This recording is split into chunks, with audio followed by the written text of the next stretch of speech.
Gandang hapon mga kasangkayan mo, pahinga kulop. So pahinga muna kami kasi napakainit na, tsaka nakaramdam na rin kami ng gutom.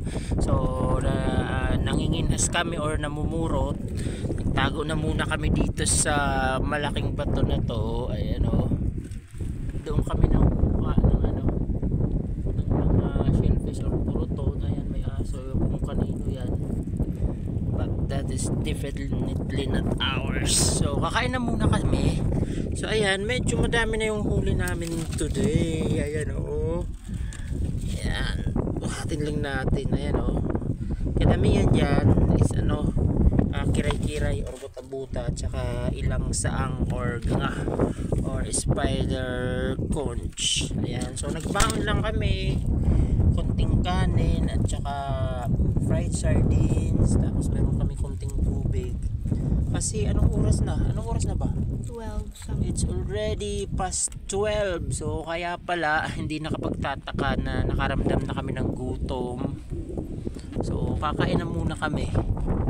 And anyway, matagal-tagal pa rin naman siguro before mag high tide kasi may mga bagong bato na nawalan ng tubig or sumulpot kahit papano. So kakain na muna kami or ano ba. Ayan, so kakain na muna kami. Yan nga yung pagkain namin. Nagbaon kami kasi alam namin na talagang aabutin kami dito ng ng tanghali sa pangunguha ng purton or panginginhas, ika nga sa Cebuano at saka sa Bohol area. Dito sa amin pamurot. So ayan, nandyan yung yung Daco Islet. Hindi, ito nga pala yung Guti Islet. Tapos andun yung Daco, yung may mga vegetation, at saka nandoon naman yung Divinobo Island. Medyo malaki-laking isla, more than 100 or 200 residents or kabahay pala, yung kabahayan na nandoon sa Divinobo area. Itong may vegetation, yung Daco Islet, walang nakatira dyan. Mas lalo namang walang titira dyan sa sa Guti Islet. So yung barangay namin andoon, so medyo malayo na rin yung nararating namin para makapanghinhas or makapamulot na medyo malakas yung yung hangin ngayon. Teka ha, ayun, videohan ko lang kung saan kami nagtago para kumain. Ayan, yan yung kapatid ko nagtago sa likod or sa ilalim ng malaking bato na yan. Diyan kami kakain.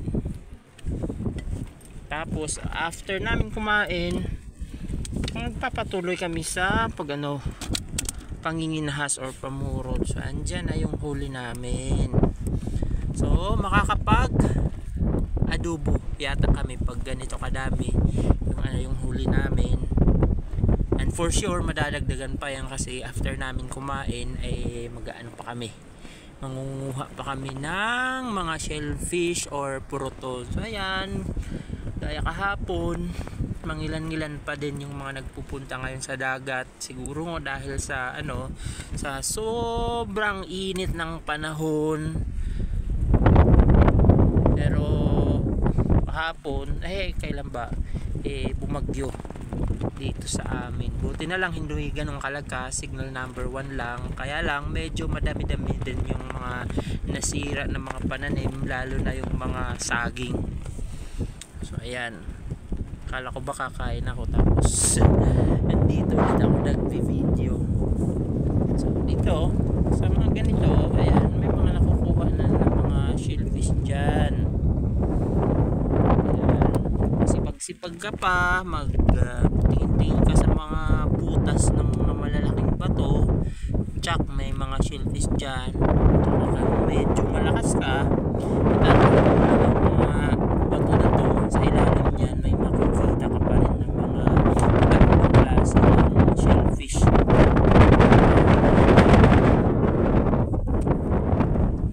Sige na muna, kakain na muna ako mga kasangkayan.